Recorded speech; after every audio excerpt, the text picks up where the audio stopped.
النشاط العقلي. نفتكر النشاط العقلي ايه هو؟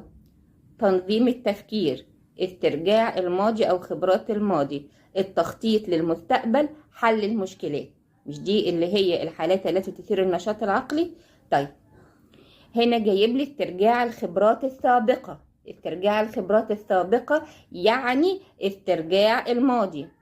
وضع خطة مستقبل يعني وضع خطة وأهداف مستقبلية. القيام بتنسيق الأفكار هي القيام بتنظيم الأفكار.